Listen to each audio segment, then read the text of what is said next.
I'd like to call this meeting to order. This is the regular meeting of the Pollyant Trail Management Council. Today we're meeting at the Orion Township offices, and we want to thank Orion for hosting today. I'd like to remind everybody, if you've got a cell phone, you might want to turn your ringer off. Save us and you the embarrassment.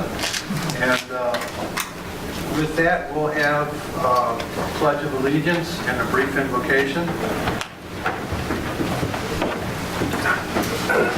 I pledge allegiance to the flag of the United States of America and to the republic for which it stands, one nation, under God, indivisible, with liberty and justice for all. Thank you. Dear Lord, thank you for this opportunity to meet. Please bring wisdom upon this board to do the favor of the trail and you. Thank you for this spring season that we're about to embark. Thank you for Easter and the holiday that is coming upon us. May you guide us, lead us in this meeting and with our families and within our municipalities. And this we pray in your Son's name. Amen. Thank you. Okay. May we have a roll call for attendance? Mike McDonald. Present. Curtis Wright. Here. Donnie Steele. Here.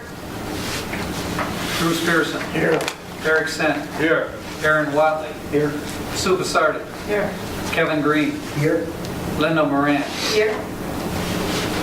Elgin Nichols. Here, there you go. Very good, thank you.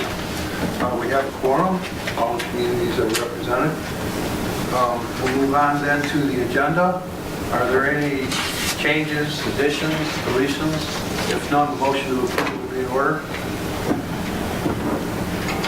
I move to approve the agenda as presented. Order.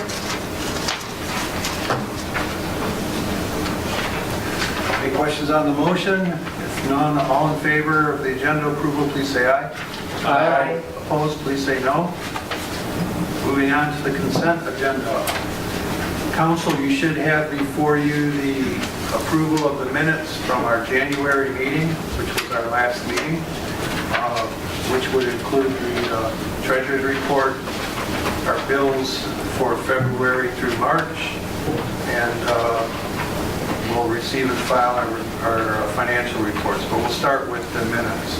Are there any questions, changes, or corrections? If none, all in favor of approving the motion, the minutes, please say aye. Aye. Opposed, please say no. Treasurer's report. Any questions? If not, motion to receive and file. Make that motion. I'll second it. All in favor of the motion to receive and file the treasurer's report, please say aye. Aye. Opposed, please say no. Council has before it the bills from February and March. I did not put the totals on, but yeah, we'll need a motion in the amounts. Let's see. Go ahead, Donnie. I'll make a motion to pay the bills for February and March in the total amount of $5,482.53. Is there support? It's for discussion. Yes. The February bill that I have shows $1,690.53 for those For February? for February. That's the same one. I think that's a total for both January and February. Am I incorrect in that? Either way, it's not the right amount. Now, that's what they've done.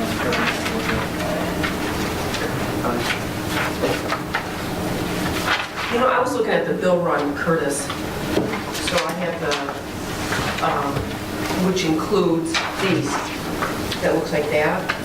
And they have December wages of $890, credit card 25, and Sherman Publications for $48 for February of $963. So I didn't even look at that one. And the other one, I think I gave it to Bruce. Here's Yeah. that's what that one. Yeah.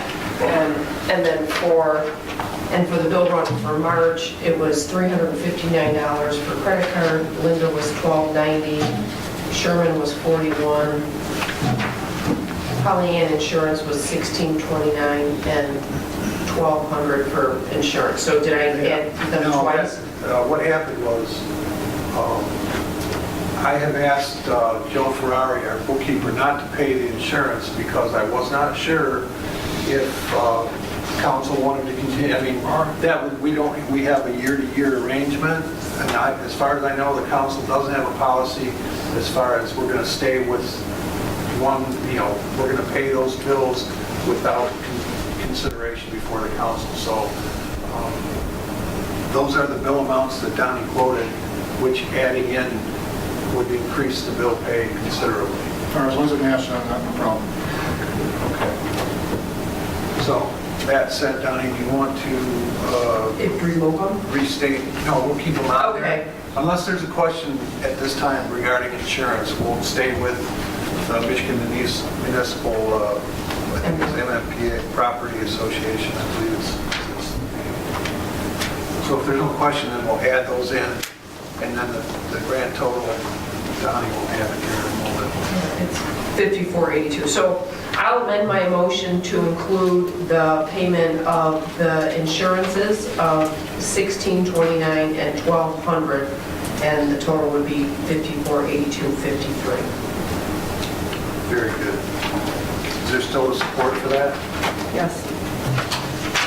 Okay, that was Sue. What supported that? I guess Elgin is doing the minutes. Oh, okay. You all set, Eldon? Yep. Okay, we have a motion and support. Are there any questions on it? Hearing none, we'll have a roll call to pay the bills for February and March. As proposed? Mike McDonald, Yes. Curtis Wright, Yes. Donnie Steele, Yes. that's Bruce Pearson, Yes. Eric Sant, Yes. Aaron Watley, Yes. Sue Bassardi, Yes. Kevin Green, he doesn't vote, sorry, Thank you, Kevin. Elgin Nichols, yes. Okay, so the bills are paid. I think we received and filed the treasury report. How about motion to receive and file the financial reports for February and March? So moved.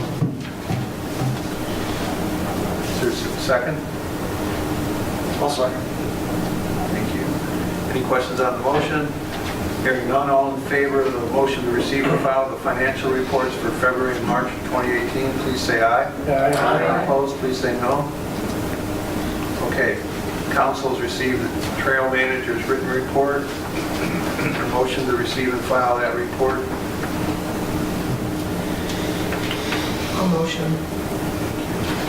Is there a second? Yes. I'll second. Nice report, Linda. I'm working on it. She keeps getting better and better. What is this? If there are no questions on the motion, then all in favor of the motion to receive and file the trail manager's report, please say aye. Aye. Opposed, please say no. Okay.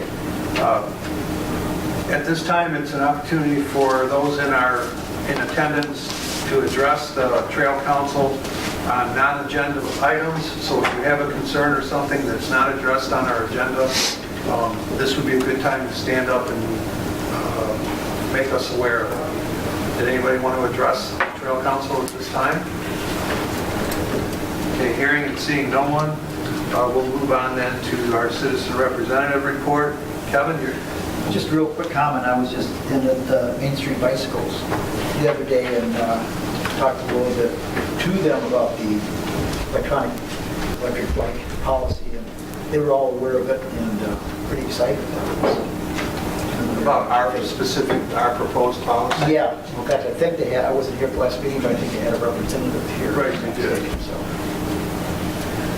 Thank you for that. Okay, now we get to hear from our trail manager. I'll be real quick. There's only two things that aren't covered on the agenda.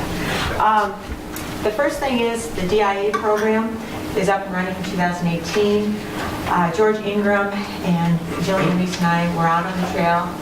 We went over several sites along the trail that suited their installation, so that will be coming July 25th. They'll start the installation. It should take a day or two. Jillian has offered the DIA Inside Out trailer to the Strawberry Festival in Leonard, so I'm working with Ms. Rowe to get that up for the Leonard Strawberry Festival. So Phyllis is pretty excited about having that at the Strawberry Festival. Ron Davis at Oxford Parks and Rec is working to complete the observation deck that's off the Pollyant Trail. They are doing a sign that will have our logo on it. I do believe Curtis, right, you saw it? I have not seen it, the sign that's going on the observation deck. I have not seen it. Oh, you have not seen it? But Mr. Davis did mention that there was, the logos were on there. Right. And it's just basically a thank you for, sponsoring our spot. They will have garbage cans out there that they are responsible for, which is going to be nice for everybody. The sinkhole at Wood Trail. The sinkhole at Wood Trail is under repair. I spoke with MDOT, I've spoken with Oakland County, I've spoken with WRC, DEQ. It's progressing. They have sent it out for bids for repair. They do not know to what extent the Pollyant Trail will be affected. It may be minimal, it may be not so minimal. So that will be forthcoming, and I'll let everybody know as soon as I get more information. We are doing some fundraisers with Sam Urban, a college student, for hopefully bringing Ghosts back on the trail. More on that next meeting.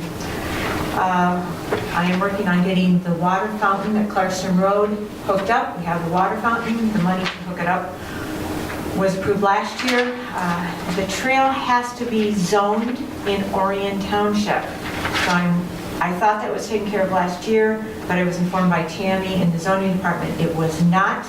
I am working with Tammy and Joe in the zoning department upstairs.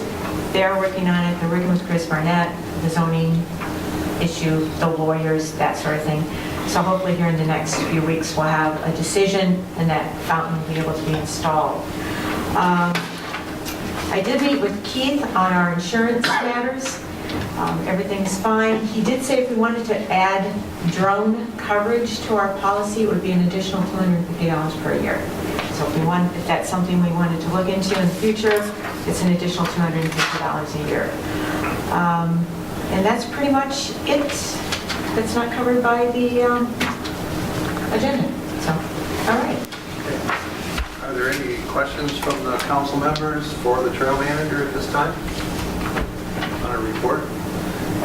I would like to point out that the Village of Leonard did take advantage of the DIA Inside Out trailer, but it's available to all of our communities. In fact, any community in Oakland County. So if you have a fair or something, you can certainly get a hold of. Linda can steer you to the proper person to deal with. So just something out there. There's no cost because Oakland County is a contributing county to the DIA. It's available for all of us. So. And it's a really good program. Aaron, I think you've used it before, haven't you? Yep. And it's a really nice, I think we should really just use it. In Oxford, I think we need to get on it and really use it every chance we get. So. As far as the DIA on the trail goes, does every community get something? Oh, yes. Okay, well, I want to make sure that everybody gets everybody's aware. Exactly the same. All Okay. of my children get everything. Okay. So I wanted to make sure we knew that. Yeah, we have a sign going in right by Lake George Road in Addison Township, and we're going to pick up something special so the swans have something nice to look up all summer. So hopefully they'll attack that and not the bicycle. So. Thank you. Very much. Question? Yeah, concerning the drone. Yes. You have a drone? Yes. You do? That you're flying? No. My husband has one. And he has a 4K? I don't know what he's got. Do we need coverage or not? No. The only time that we would need it is if we, as a council, would decide to use it, maybe for surveillance or for maintenance purposes. Anytime that we would use it in that fashion. I personally my husband has one that will fly around the yard and scare the birds. That's about it. So he would donate his time to fly it? Probably not. I don't think it's that sophisticated of one. I think Oakland County has one Okay. that they do lend. I don't know. I do Aaron, know under do the you have one? regulations, you have Aaron has one. Yeah. you have to have a commercial license in order to charge. Who has one? Aaron. Yeah, you have to have a commercial license to charge. 107. Yeah, but we fly it within our parks, our property, just for Recreation. recreational purposes and taking good photos. It's considered a hobby. Well, we use it for advertisement photos, just internally, but You don't charge anything. Okay, because that would violate. Okay. Just want you to know that Oxford Community Television has a professional drone. Okay. So it's available to you. You can contact the studio if anyone is interested in doing surveillance or whatever. Okay. But if we do add that cover, if we do decide to move forward with it, I believe ourselves, then it would be an additional $250 fee. It is commercial and it is, insured and everything. I don't know much about drones, Okay. except, Just when you brought it up, I know, yours kind of- so I wanted that to be known, so in case anybody decides they want to get high tech on us. $250 is pretty cheap, by the way. It's a rider. Most Yes. insurance companies don't have riders for drones. Our coverage is pretty good. I mean, we have kind of the gold standard of coverage. Well, Okay, we'll thank you. cross that bridge when we come to it. Thank you. I think we will. Okay. We'll move on. We'll move on to new business now.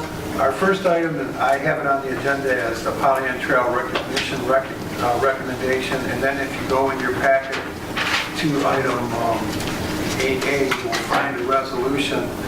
We are fortunate today to have a champion for this recognition, and I'd like to introduce and ask Senator Marlowe to address the council on this matter. So, Yes. Good afternoon, everyone. First of all, I'm just going to read a little bit of a statement here.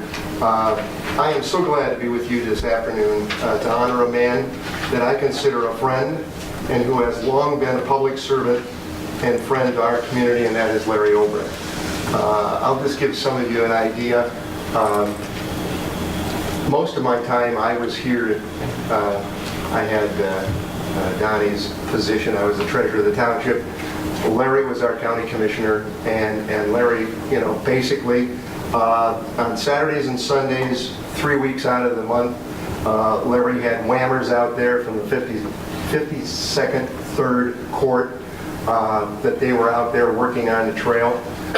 And then on Mondays through Fridays, he would finagle as many boot campers as we could get out of the boot camp over on Brown Road that used to be over there by the Marine Division. And there's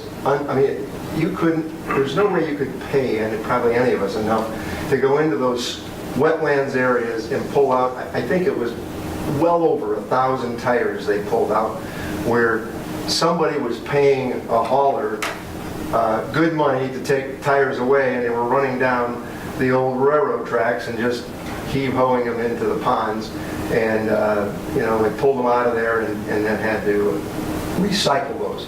So those are some of the things that happen throughout the process of getting the trail to what it is today. As County Commissioner, Mr. Obrecht worked to raise private funds for the Pollyant Trail. As you may know, the trail is a tremendous asset that has positive impact in the quality of life for our neighbors throughout Oakland County, and especially the communities that are the Pollyant Trail. And this is a testament to Larry and his continuous service to our communities. And he ate and sleep. This was almost like one of his grandchildren. We used to refer to it as you go. Since my days in the House of Representatives, I have worked to honor this man for his work on the trail, making today a very special day for me also, that I'm able to bring this to you.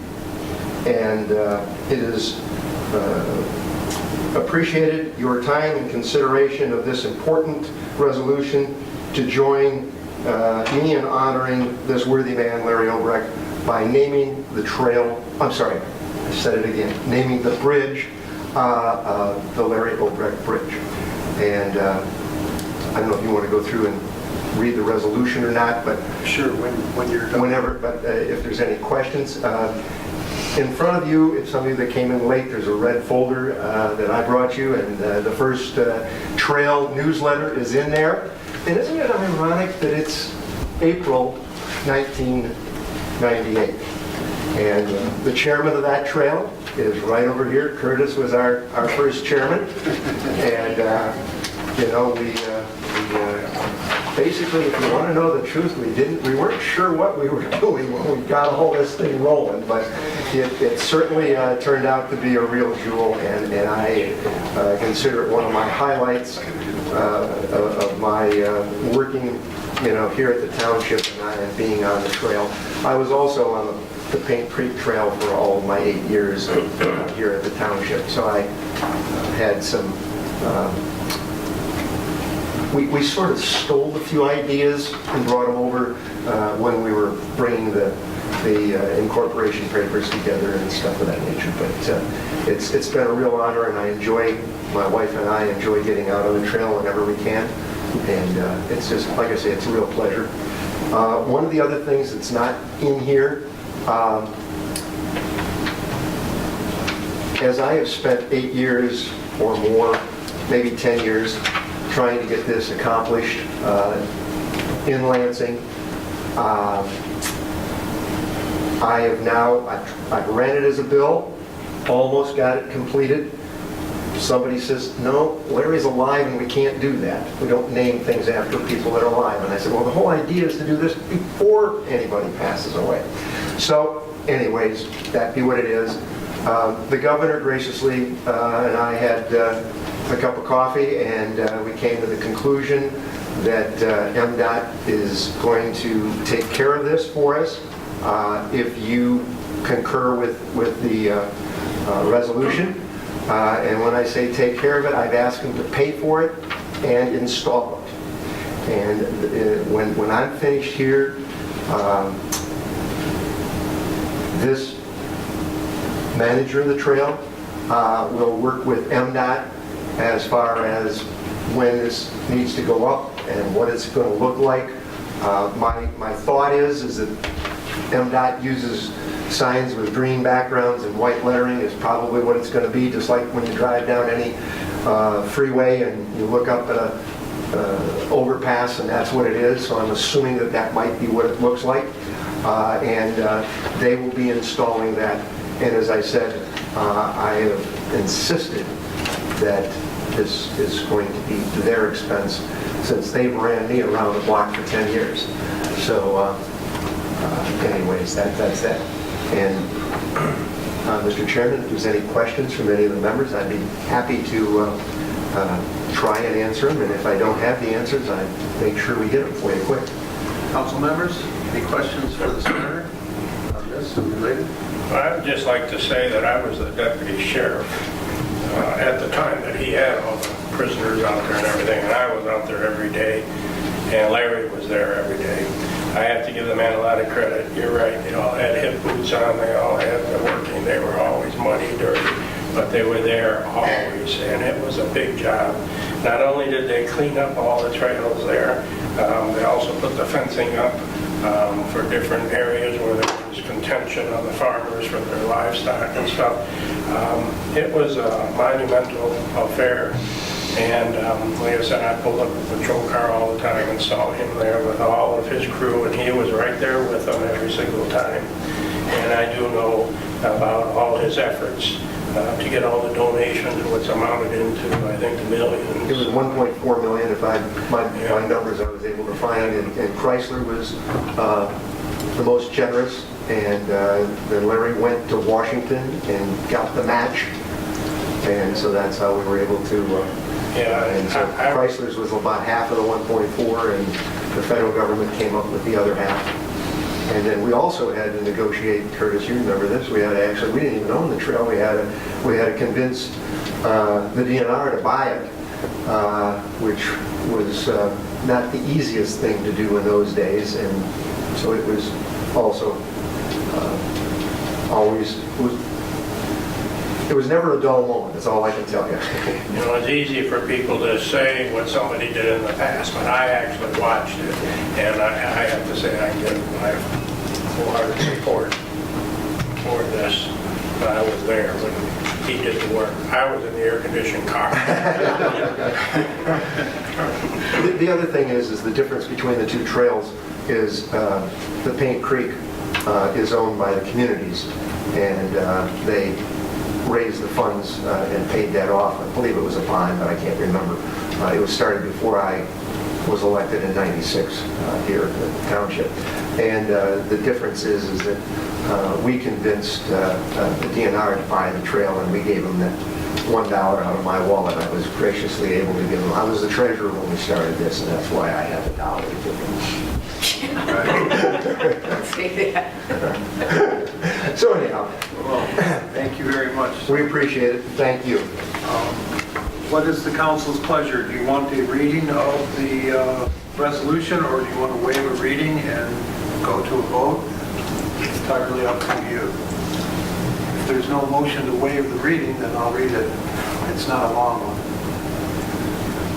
Okay, and maybe it's fitting that we read it at a meeting so that it becomes part of our record.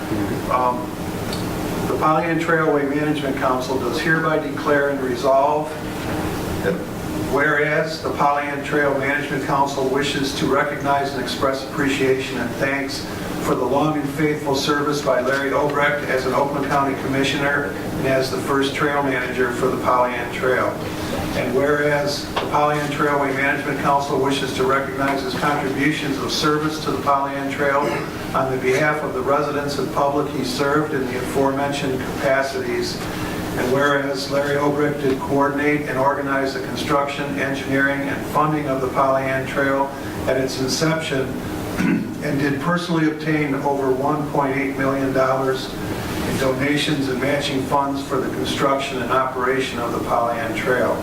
Therefore, be it resolved that the Pollyant Trailway Management Council recognizes and congratulates Larry Obrecht for his service to the residents of Oakland County, and in particular the townships of Addison, Orion, and Oxford, along with the villages of Oxford and Leonard, and recognizes him for his public service to the Pollyant Trail, and hereby congratulates and in recognition of his accomplishments and service to the Pollyant Trail, recommends and approves the naming of the pedestrian bridge for the Pollyant Trail over M24 be hereby recognized as the Larry Obrecht Bridge, and such recognition be identified by the placement of appropriate signage as determined by the Michigan Department of Transportation on the bridge structure. So at this time, I would call for a motion and support to approve the resolution. I would like to make a motion that we support the resolution for the Pollyant Trail and honoring Larry Obrecht for his endeavors. I'll second the motion. The second motion by Mr. Wright. Are there any questions on the motion? Hearing none, I'd like to have a roll call vote, please. Okay, Mike McDonald, Yes. Curtis Wright, Yes. Donnie Steele, Yes. Bruce Pearson, Yes. Eric Sent, Yes. Karen Watley, Yes. Sue Basarda, Definitely. The book call that a yes. Definitely yes. Yes. We all set? Yeah. Okay, I'm going to declare that a unanimous vote of approval, and I want to thank on behalf of the council Senator Marleau for initiating, staying with it all these years, and finally, hopefully we'll accomplish the goal that has graced us being the Pollyant Trail. Well, I just want to thank you from the bottom of my heart being able to do this. And I also want to thank you for being on the Pollyant Council and your dedication to all of the people. Because when we started this, biking was real small. Now it's big business. And, you know, so it's very warming to myself that you folks are dedicating your time and your efforts to give back to your community, which is so important in these days. Everybody is so busy, and you know, and I mean, In the days when I moved across the street 41 years ago, we used to go out and do the work. Today, you talk to somebody, and the first thing they reach is for their checkbook. They don't have time, they're just going to write you a check. And, you know, sometimes it's more important to have the dedication and the hands-on so you understand and you're able to talk to your neighbors when they stop you on the street or, you know, at the grocery store, or the beauty shop, or the barber shop. So again, thank you, and have a good Christmas, I'm sorry, Easter season. The rest of the stuff. I'm rushing it. Mike, who made a motion for the resolution? You made a motion, who seconded? Did you get, you see what Jim, you want to take a picture before you go? Hey, Jim? Jim, you want to take a picture? Should we take a picture? No, I'll take one with you. How about the board? You guys want to get in the picture? On the board? Come on. We'll use our Mr. Fun, will it take a second? I can take, no, you gotta get in there. This will be a summer This is a seventh inning stretch. On the stage. Come on up here. I'm going to take one second. Why don't we, somebody can hold that. Come in. Come on, okay, walk around the place. Come on, come on. Oh, we can go right here, maybe, yeah. Right here. Curtis, right here. We can go get some picture. Everybody, can you get us all? Do you want legs in the picture or just, yeah? No, just, Sit on the counter. Okay. we don't need We need a little more is here. Skinnier guys up there, to block them out. Tall guy, all right, you can get down. No, I can't see the picture at all. Come on back here. If you can't see me, I can't see you. So the lovely lady with the curly hair and sunglasses, I can barely see you. All right, move over to, all right. Get in All there. right. Okay. You don't know. 1, 2, and again. All right, now, because you guys need to celebrate, how about a celebratory? How about a Okay, I'm not getting all the faces, so I'm going to bring the camera. Thumbs up yet? Hey, you got him. If you can't see the camera, you're not in. There we go. Okay, thank you very much. Thank you, good. You know, it's like a pen. Thank you. Who knew you could be a photographer? How did these things work? You know what, we're gonna We get jobs for you. Thank you, folks. Thank you for the photography. Have a good one, folks. Whoops. I don't know. Yeah, Glenn's into the chair. First time through. Okay. After that. I guess we'll get back to business. On the mowing contract for the trail. You will find in your package one of the applications. My understanding is from Linda that there is one other proposal. Yes. So Linda, if you would make us aware of that. We have received only 2 proposals this year for the mowing contract. And as we discussed in the previous meeting, to make it for 2 years this time with possible extension of the third without advertising. The first applicant we received was for Keith Lynchfield, and his flat rate was $1,250 per mow, with any specialty mowing or any specialty request at $80 per hour. The second is Pete, who has been our contractor for the last several years. His flat rate is $750 per mow, with any specialty requests or mowing at $30 per hour. So that is the only 2 that we received.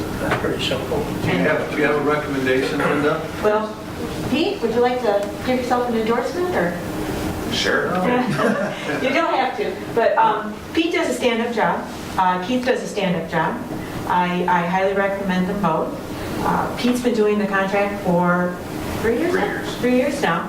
And his work crew is exceedingly professional. I've been out there, I spot check them when I know they're out there mowing. I jump out of the woods at them and see what they'll do, and they've always been very respectful and kind. Keith is the same. He and his son work out there, and they're very, very professional and very diligent. So, you know, I recommend them both. Okay, that's very Not divisive, very politically complimentary correct. of you.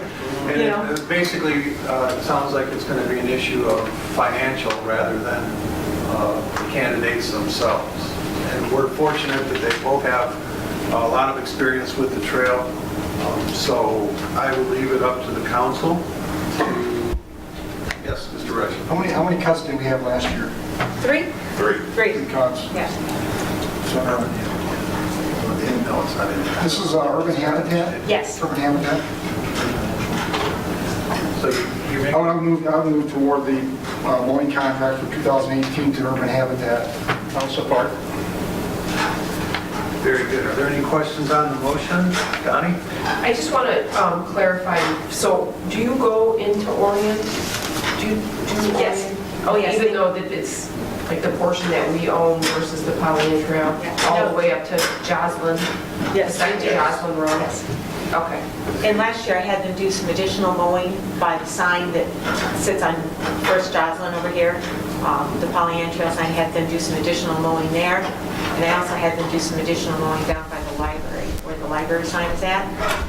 And they did, his crew did go under the bridge and remove a bunch of trees and did a lot of extra work for us last year, so they were. Yeah, there were some annoying weeds hanging from underneath the bridge on both ends, and driving me nuts every time I go by.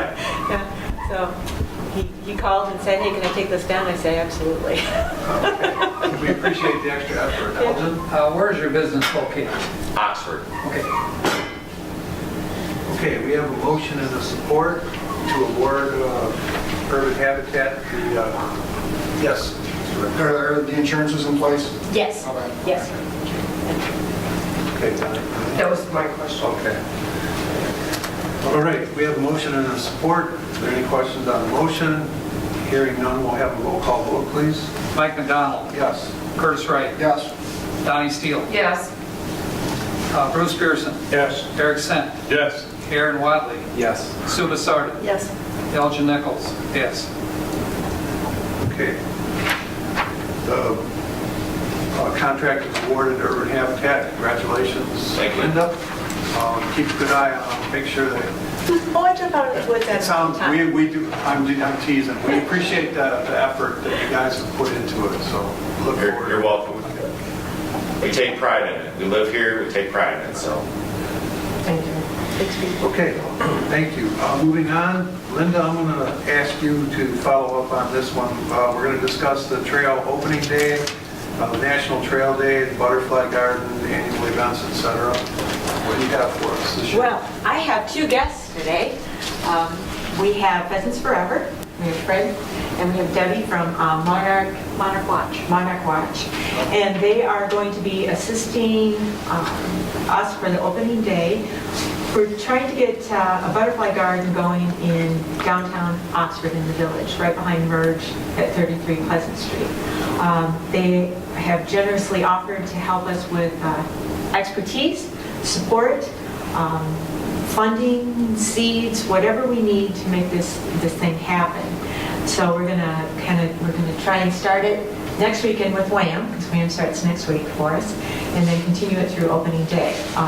Fred's gonna come out with a bunch of baby pheasants and flowers and everything, and he'd kind of like to do a little presentation for you, kind of explain what they've done in the past and what they would like to do for us as far as helping us with our gardens and our pollinators. So it's not just butterflies, but it's bees and everything. So Fred? I'll turn it over to Fred. He's got a little fabulous presentation for us. Yeah, right. Thank you, Linda. Thank you for giving me the opportunity to come for the board and tell you about who we are and what we propose to do for you on the Pollyant Trail. First of all, I'm with the Oakland County chapter of Pheasants Forever. Pheasants Forever is a national organization with 150 or 80,000 members around the country, most of them through the upper Midwest and in pheasant habitat country. And in Michigan, we have about 4,000 members here, and a chapter in almost every county. Some of the Upper Peninsula counties do not have chapters. And our primary purpose is a habitat organization. I'll read you the mission of what Pheasants Forever is, and that kind of puts it in a nutshell. Pheasants Forever is dedicated to the conservation of pheasants, quail, and other wildlife through habitat improvements, public awareness, education, and land management policies and programs. We have a significant presence in Washington, D.C., do a lot of lobbying work to be sure that the wildlife conservation programs are funded federally and also through the Department of Agriculture to encourage what's called the CRP program, the Conservation Reserve Program, to continue and expand, because that is one of the best habitat programs that there is across the nation. So we spend a lot of time and money on political advocacy in Washington. We have the ear of the senators from Michigan. Senator Stabenow has spoken at our state council meeting numerous times, and she's supportive of the wildlife conservation efforts here in Michigan, and she's on the agriculture committee, and she's been a big asset to us. Wildlife habitat is an important thing. Habitat is being pushed aside by intensive agriculture, other things, and we take it upon ourselves to try and not only improve the habitat that there is here, to improve the stock of wild pheasants and quail, primarily pheasants in Michigan. Our sister organization is called Quails Forever, and they're more heavily involved in states a little farther south that are more conducive to quail habitat. But we have, through the studies of wildlife biologists, determined that wild pheasant population is best improved by improving the habitat. You're probably aware of programs in the history where there's been programs of placing pen-raised pheasants out into the wild. Those programs have not really worked successfully, so the emphasis is on improving the habitat. We work very closely and have joint programs with the Michigan DNR. We have a program right now that's in about the midpoint. It's a 10-year program, and it is called where's the name of it here? The Michigan Pheasant Restoration Initiative.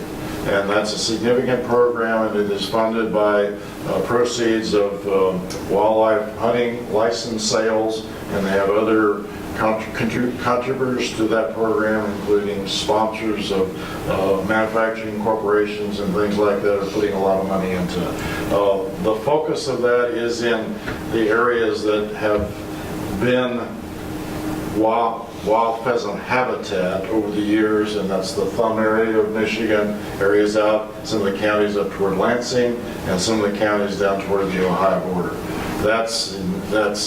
So far they've increased a lot of habitat and bird populations in those areas, so we're very excited about it. From an education perspective, we take it upon ourselves to educate the public at large, but youth in particular, about what wildlife management is and what habitat management is. Because the young people today, they're going to be they're going to be the habitat persons of the future, and so we need to educate them about the importance of it. And one of the programs that we're doing now all over the country and doing here in Oakland County is the pollinator program.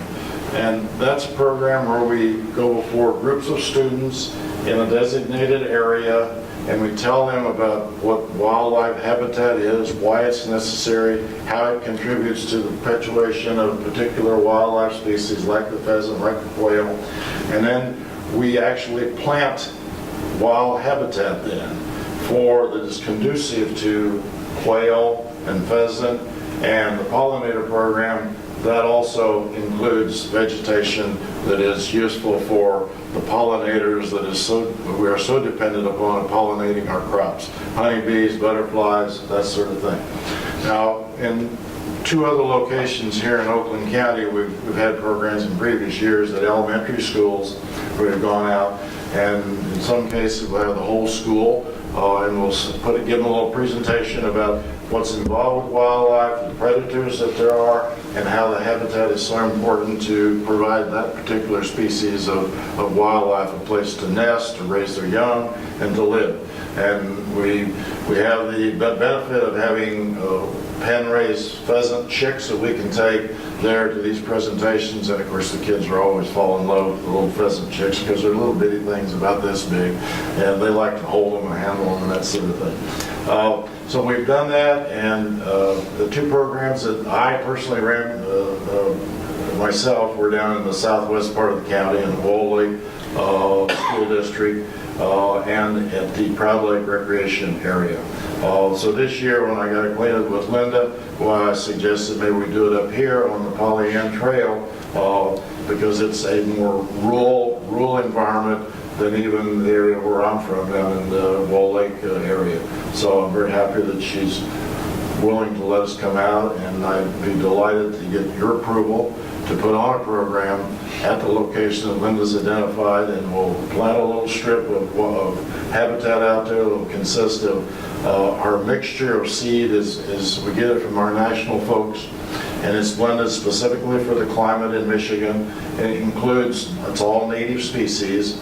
There's a lot of grasses in it, little blue stem, big blue stem, switchgrass, and then the prairie fobs, which are the flowering plants that are necessary for the pollinators, along with, particularly in the case of the monarch butterflies, it contains the milkweed seeds, which is necessary for monarch butterflies, and Debbie is going to talk a little bit about the monarch butterflies in particular.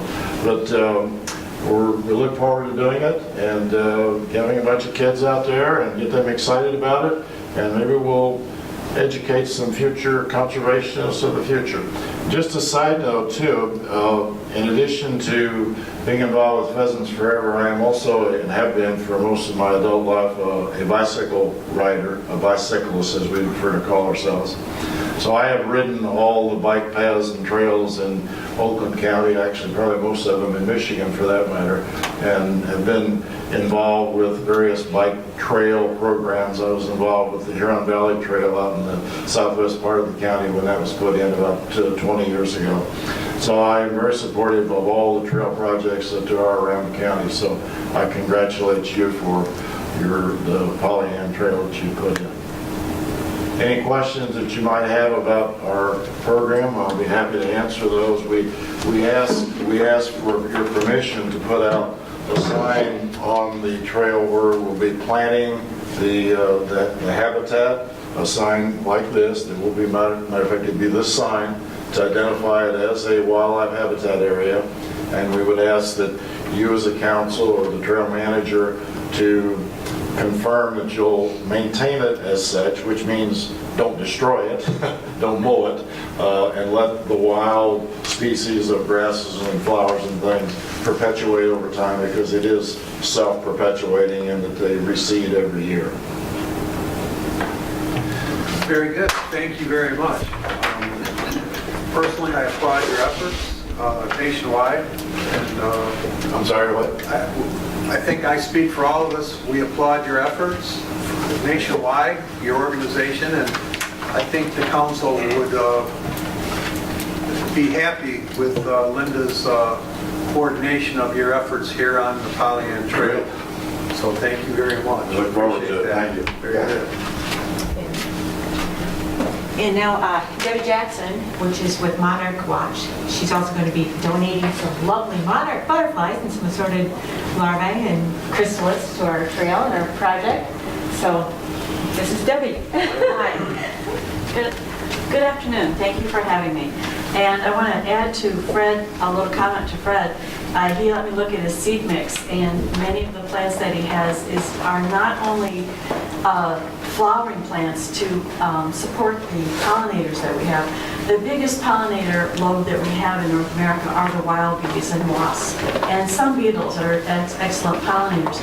Without these, we lose a third of our food sources. So monarchs are a showy, beautiful pollinator, but they're not as significant. Butterflies in general aren't a significant pollinator, but they're important to the life cycle of the world that we live in. People don't like to think of bees coming and stinging them or wasps coming and stinging them. And so I work with monarchs, mainly with children, but garden groups, senior groups, whatever, it doesn't matter, to get people back to nature.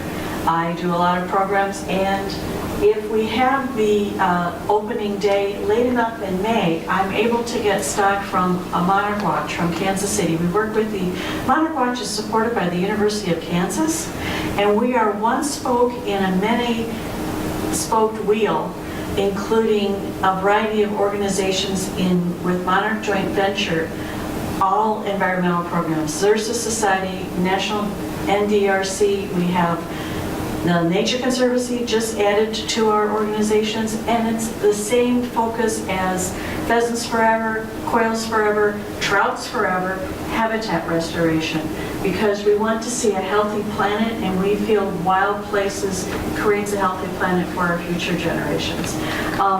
Linda said she has a way station sign, and I just have a little picture. Our sign is a little bit smaller. It's white, kind of looks like a parking sign, and hopefully that'll be along the trail somewhere. I'm able, like I said, with Monarch Watch to get stock. They have a large program May 13th in Kansas, and they will ship stock to me shortly after that, and I can have caterpillars, butterflies, e-closing, that means coming out of the chrysalis during the group presentation. And what this does is build excitement. Same as his little chicks. I've got chicks at home too because I've got hens.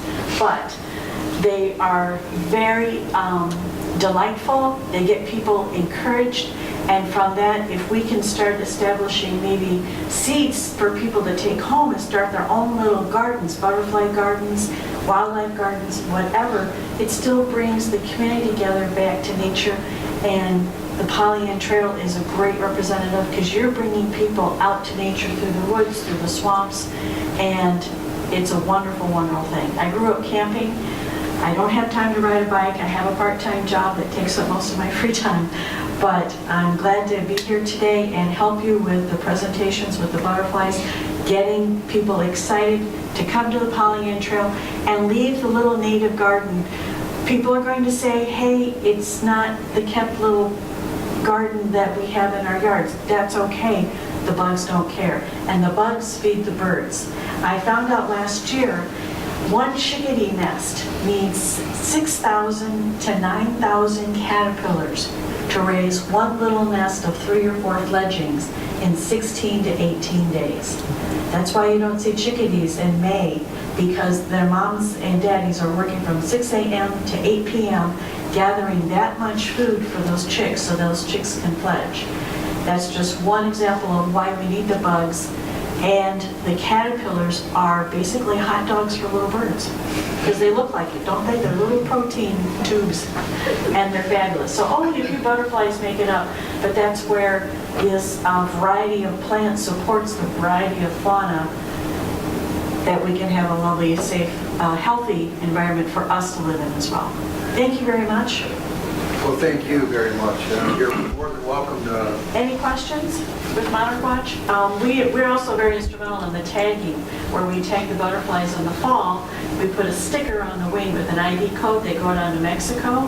They stay there. Some of the butterflies don't survive, and the local guides down in Mexico will find a dead butterfly. If there's a tag, they may have to look through 20 to 40,000 butterflies before they find one tag. We give them $5 for that tag, and then we take the tag back to University of Kansas. Whoever put the tag on the butterfly fills out a data sheet with the location, sex, and it's very easy to sex a monarch butterfly. There's a spot in the male's hind wing. The girl doesn't have it, so it's really easy to see that. And the location helps us with the migration studies we've been doing for 25 years now. We have a great database, and this year I was in Mexico. I collected 250 tags, I believe, from the local people. And that brings money back into the local economy down there, so they don't have to be destructively cutting down forests. It's all part of our world environment. Any questions, though? Great. Looks like not. Thank you. Thank you very much. I think both organizations represent what the Pollyant Trail Council wants, and that is citizen involvement, education, and recreation. So Right.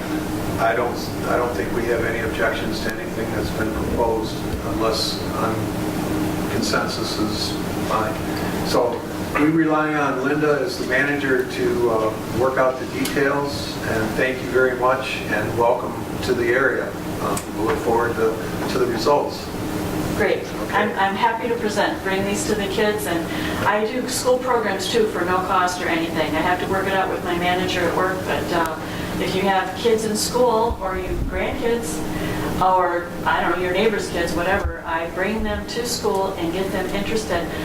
It's a fun activity. The caterpillars only need to eat milkweed for 2 weeks, and then they go into a pupa, and out comes this beautiful butterfly.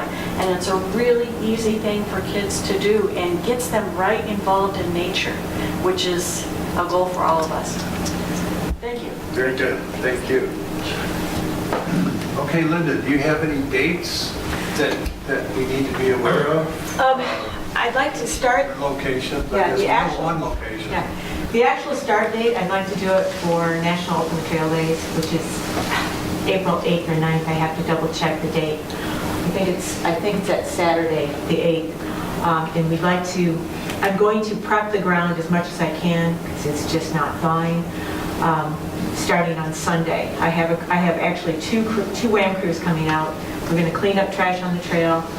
We'll be in the village of Oxford taking care of the garden, the trash. Saturday I'm in Orion with another crew cleaning up trash and taking care of some stuff. So I'd like to have it ready to go for a National Open the Trail Day in April.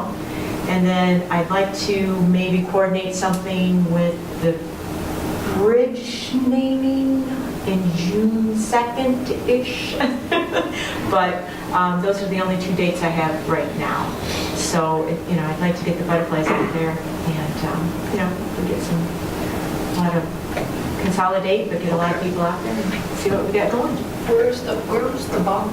The bump, pheasant house and the butterfly house. The garden is going to be at 33 Pleasant Street, right behind Merge and Evergreen Coffee Shop. We have a section of property that at one time was a butterfly garden. A lady by the name of Erin lives in that area, and she had originated the butterfly garden. She works for Oakland County Parks and Rec, and she's a naturalist, and she has agreed to also help us maintain the garden. So she's very knowledgeable, and she's offered her assistance on that. So we've got some maintenance going forward.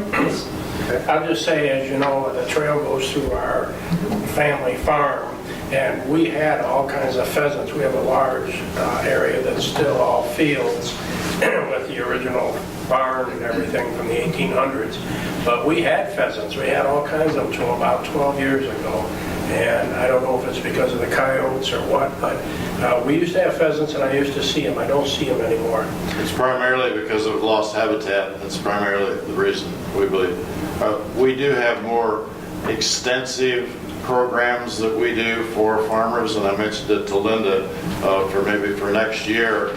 If there's a privately owned piece of property or public property out in the more rural areas that would really be effective for real pheasant habitat, we would be willing to cooperate and get assistance for putting in significant acreages, 10, 20, 40 acres, because we do have the capabilities to bring different programs together to support that kind of investment. Maybe later on Linda can contact me because I think I might have that acreage for you. Well, when we were discussing it earlier, I said, we have to talk to Bruce because Bruce is the guy that has it. This could be a trailhead item too, for all of our trailheads to have the smaller gardens and perhaps, some better habitat for people as well. I think it'll be a very positive thing for everyone. I mean, not just the Polynesian Trail, but I think the whole entire Oakland County, the whole world. And to start little. We're going to start small, we're going to expand, and I think, you eat an elephant one bite at a time. So this is our first bite. Okay. So we're looking at April 8th and for the National Trail Day. Yes. And an event June 2nd, potentially for the trail bridge. A bridge, trail, and then that would bring a lot of people out and maybe do a But we little can deal with cosplay. that in detail later. Yes, I think the next meeting will have more fun. Okay, sounds good. Thank you again for attending, we appreciate it. Linda, do we have any trail event requests that we need to deal with? Yes, we have two. We have Charter Township of Orion, a 5K Dragon Dash, May 20th from 9 to 10. Everything seems to be in order. She's going to send me a copy of her insurance, and we should be good to go. So we have no conflicting events, so I think we should be great. Oxford Chamber of Commerce would like to do their 5K on August 11th. Thanks, guys. Bye. The Chamber of Commerce in Oxford would like to do their 5K color run. She will be sending me a formal application and insurance. They're just working on it, but she wanted to reserve the date. So those are the two things, and we don't have anything conflicting, so there shouldn't be any problem with those. So you recommend? Definitely, yeah, especially Dragon Dash, that's a blast. Okay. Okay, so council,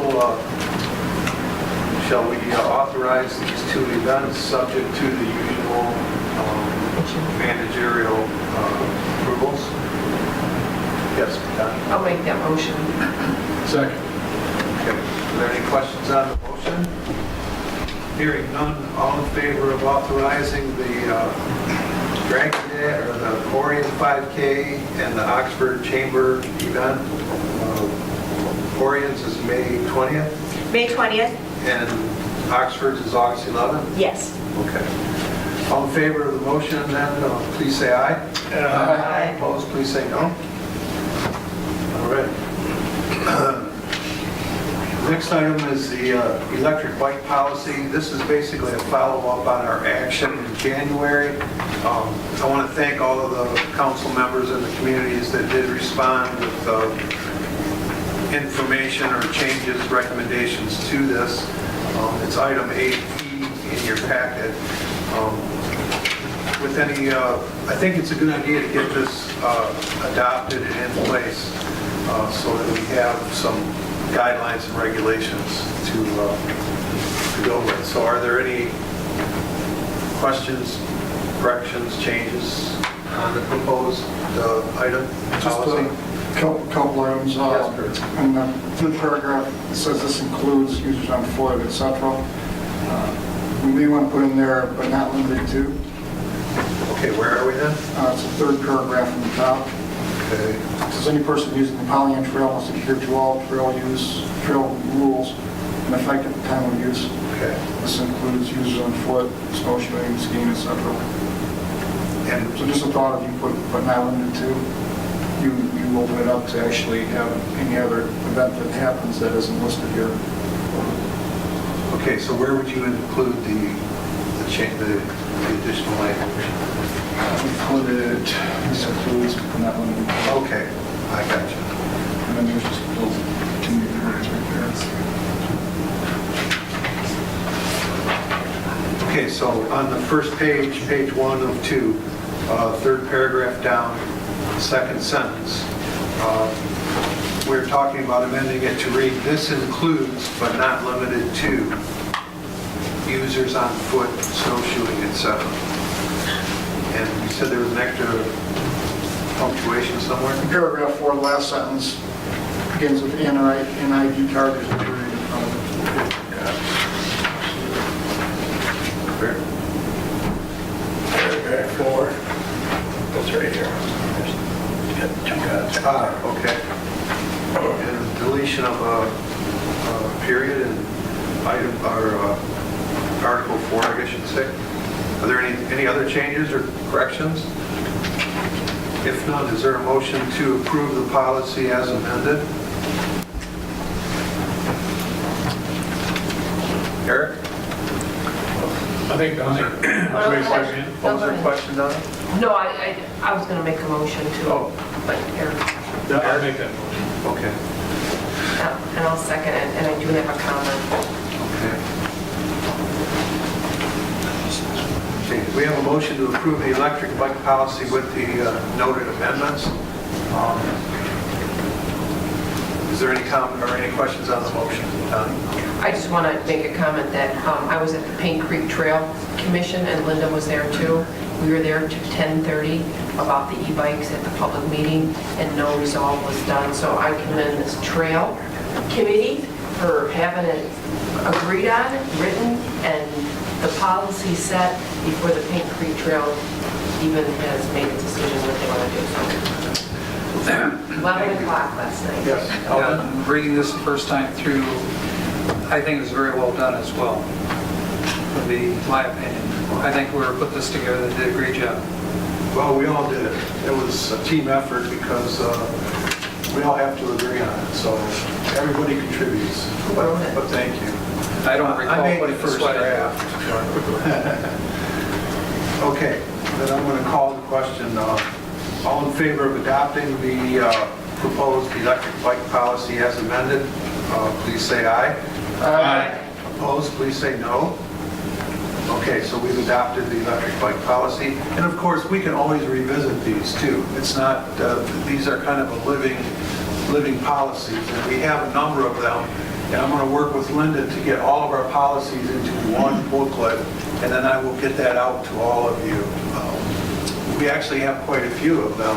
It's just that we don't have them organized in one place. So, okay, and then the next policy is for consideration is the encroachment policy. Again, this is a product that we've kind of had to deal with because we're running into this type of problem. Or I'm not sure you should call it a problem, but it raises concerns for property owners and for trail managers and the municipalities that have to deal with them. So basically the policy gives us a format to follow. It gives the trail manager direction, and eventually the trail council, if it's not resolved, will have to deal with it directly as we make a decision. As it turns out, and I've had discussions with Linda, with Donnie, and other community members about what each community, how they deal with encroachments. And there is no one set policy, and the law doesn't really speak to it. It's more of a community decides on its own how it's going to deal with that. The language of this policy mirrors Paint Creek Trails pretty much. They have a proven system, and so ours, should we adopt this, we're going to be following a policy that's already been in practice and in use. I did the legwork on this and getting it typed up and everything, and amending the policy to tailor it to our specific situation. So, what is the pleasure of the council on that? Don?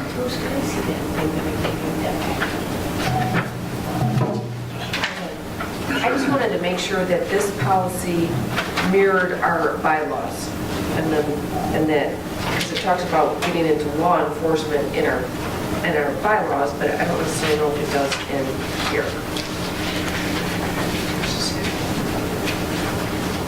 Where it says contact the law, and I don't think ours says that. The Paint Creek Trails?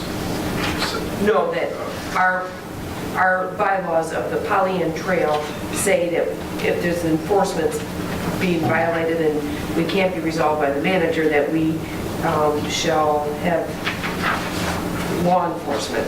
Right. So, and I don't know if this said that. Our policy? Yeah. So I just want to make sure that they mirror each other, that we're not having Right. a policy that doesn't mirror what our bylaws are. That's what I was saying. Yeah, if item number 10 speaks on the proposed policy, speaks to that, it says that the PATMC member communities, names them. We have legal jurisdiction over the segment of the Pollyant Trail in their community, and may issue civil or other infractions to violators of the applicable laws, which can result in fines and or jail time for offenders. Is that? Well,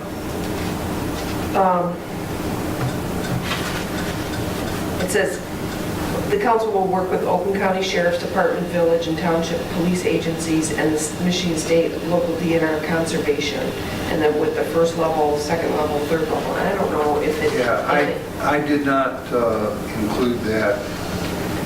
I just don't want to contradict what we have, and I don't want to not do anything either. So I just want to make sure, maybe if we say, Well, if it's in our bylaws, then it should be covered. You know, if it's a minor infraction, it can be resolved by Linda just having a conversation with the offender. And, you know, if it needs to go further, then we can just reference our bylaws and get to that point, rather than dogging down each individual policy. right, or just acknowledge that if resolve can be handled in the bylaws, that this supersedes. I don't know if you need to connect the two, I don't know. You're saying you don't think so, Gary, is that what you're saying? I mean, I don't know. I mean, otherwise your policies, you have to spell out every single thing in your policy. But your bylaws are, I mean, that's what you really adhere to. Why don't you just have one sentence that says that? Added on to that, or added on. So what do you think, Donnie, we should include from our, that would mirror our bylaws in this? Change that? As stated in our bylaws, or, Right. yeah. Oh, okay. Do you know what section of the bylaws that stated in? I was on page 9, section 9, enforcement of laws and rules. Page 9. But you know, I have 3 sets of bylaws, so I'm not even sure which one is the right one. Because is this the one we're acting on or to look at? Yeah. You want it? Yes. But that, it wasn't in that one. No, It was, in the interlocal agreement. Oh, are you talking about the interlocal? yes, did I say bylaws? That's section 10. It's the same bylaw though.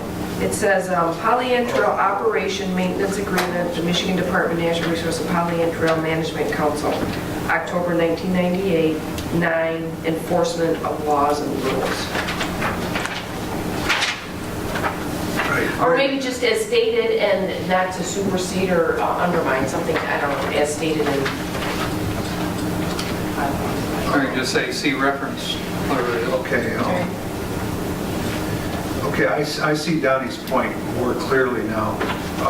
And I think you're right, Elgin. If we reference the agreement between the MDNR and the Trail Management Council in so far as enforcement, then I think it would be, it would be covered.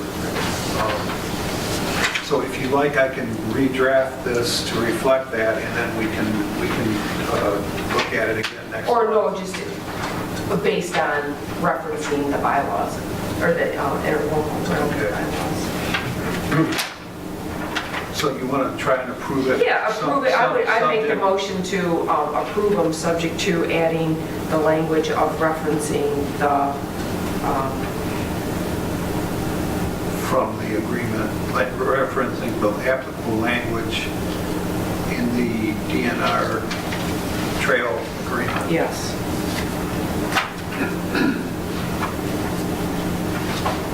It's an agreement between Pollyant Trail Council and MDNR. Yes, the original, that was signed, I think, back in '97 when we took over management of the trail. Well, what's the date on that? October 98? 98, October 1998. I will support Donnie's motion.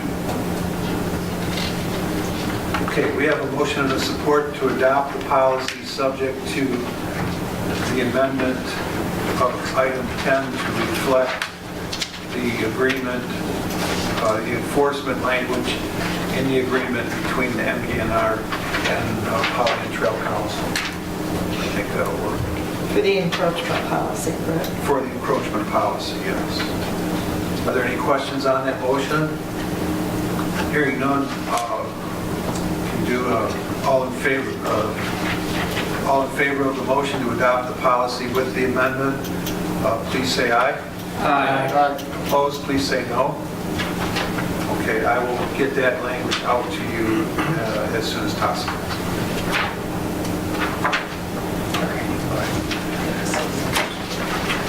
Okay. Thank you for that. Linda, I just put 5-year recreation plan update here. How are things going? Do you need anything from us? I just need time. I'm working on it. Okay. I had some personal issues that come up, and so I've been slacking. I've been slacking on it. I promise to work on it. Okay, well, I just don't want us to be No. slowing, or not I- assisting. Yeah. Okay? I've been working on it. I was kind of waiting for a representative from Orion to come on board, so now Aaron's here. I'll put his name on it too, and we'll just keep Okay. plugging along at it. Okay, sounds good. Yep. All right, the mile marker, you wanted to make some purchases. I want mile markers. I think we all do. but- I want mile markers. Okay. I've gotten several quotes from several different people. I would really like to see in the next several years, mile markers and half-mile markers from Joslyn Road in Orion Township to Borman Road. I found Poly Products has a resin composite mile markers. They're 8 foot long, so they're 6 feet out of the ground. For a 34 or 36, they're running about $3,100 for all of them. All of Delivered that for both mile and half mile? for mile and half mile, so that's 36 posts. The delivery cost is $241.15. These are just the posts. The signs are not attached. They are not drilled for signs. We would have to get a template made, drill our own post, our signs on our posts, and then manufacture our own mile, half mile signs to go on it. That would be approximately $20 per post. I want miles, half miles, and the Pollyant Trail logo on the mile markers that go on those posts that go along the trail. So when people are on that trail, they know it's the Pollyant. They're not confused. They know where they are. Eventually, in the next few years, I'd like to get new signs on the trail, but that's for another day. We had a little money coming in from Schneider Foundation that we'll be talking about later. I think Next item. yeah, next item. But, we're talking, $3,500-ish, $3,600-ish to get them not installed, but, delivered or manufactured and delivered. So, if we want to do miles rather than every half mile, that cuts the cost down significantly. I don't know how you guys feel about just having 17 miles. Well, the question I have is, are these going to identify exactly where that mile marker is by community? Or, These do isn't that not. key so that people know where they are relative to? These do not. We can modify our signs that we attach to these posts to reflect Pollyant Trail, Orion Township, Pollyant Trail, Oxford Township, like on the actual sign that we attach. Going forward, if we should add any spurs onto the trail or increase the size of the trail or whatever, those signs can be removed and redone. So we don't have to redo those posts. We can just remove the signs. So if we add 4 more miles south, like Mr. Barnett wants to do, we can just put in new posts and change the signs around. So you're talking about 36 signs, or 36 posts, signage, et cetera, and then there would be 2 signs? 2 per signs. post? One on the coming, one going. Okay. So it would be, And installation is wham? wham. Yeah, Okay. so it's not going to be fast. It's probably going to take, if we get them, there's a 6-week order lead on these things. If we order them now, it'll take 6 to 8 weeks to get them delivered. Then we have to get the signs attached, then we have to get them installed. It may go into next year. So, I also have another quote from Pilot Rock, and they are considerably more expensive. The 8-foot post, you're looking at $198 per post. So that's significantly more expensive. And then they also have 2 options, actually, a 6x6 and a 4x4. I stand corrected. The 4x4 post is $112. The 6x6 posts, size-wise, are $198. So they're significantly more expensive. And Poly Products, they want $83 per post. So Yes, sir. Are they making it out of the same material, both companies? Both companies, yes. And these are cedar color that would go along with our color scheme on the trail, so they would not be Aaron? intrusive. I will say this is my opinion, it's a great idea. We've used this on the Clear River watershed, and it serves multiple purposes. One, to let the user know where they're at, but most importantly, it's for emergency response. So if we have somebody that's down on the trail and they need to know exactly where they're at, I'm at mile marker 14. So you coordinate that with your first responders, they know right where they're at. They can zip there quick. There may be an option, not to put more work at you, but Go ahead. the insurance company might offer some kind of small grant, maybe a discount, or there might be, with different municipalities, Oxford and Orion, going through our fire department, maybe their associations might contribute towards it, maybe throw $500 at it and say, this will help us out on the trail, maybe we'll get a little sign out there. There's ways to do it. So. I think that's a great idea. Thanks. I'll be bothering you tomorrow. But also, in connection with this, eventually, well, in the next few years, we really need to get new signs. Orion Township is greatly lacking in wayfinder signs. We have nothing at the beginning of the trail. The trail starts down on Joslyn Road, and there's no sign. There's nothing down there, a stop sign. We need to get wayfinder signs on our corners. We need to make sure they're accurate. We know where the mile markers are. It's a safety issue, but it's also a courtesy to our trail users, that they know where they're at, they know where they're going.